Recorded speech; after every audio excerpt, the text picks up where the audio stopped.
Alwin ba? Alwin? Opo, I'll win. Ha? I'll win. Alwin. Opo. Okay, ilan taon ka na, Alwin? 16 years old po, kaka-birthday ko lang po nung August 13. Oh, happy birthday. Thank you po. That's so nice. Anong trabaho ng tatay? Truck driver po. Sarili po naming truck, pamana po ng lolo ko.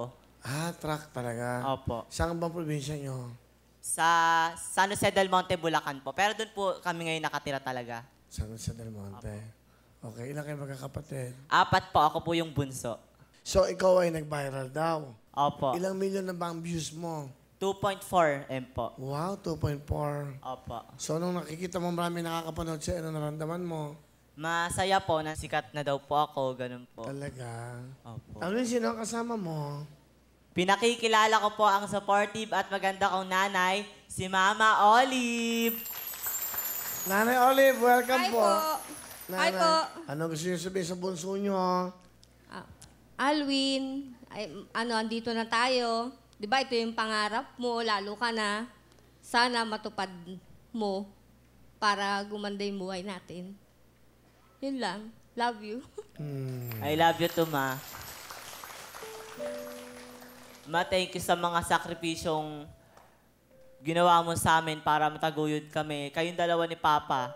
Sana matupad po yung pangarap na gusto niyo sa akin. I love you, Ma. Kahit hindi ako matalinong estudyante, makakapagtapos ako ng pag-aaral. Yun. Talaga, tama yan dapat, di ba? Hindi ka naman kailangan matalino eh. Kailangan marunong kang mabuhay na maayos, di ba? Opo. Kailangan matalino. Di ba? So, importante, marunong ka at matalino ka sa takbo ng buhay mo. Okay? Sige, ito na. Palapakan natin si Alwin.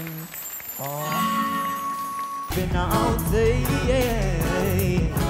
and boy, got me up side to side.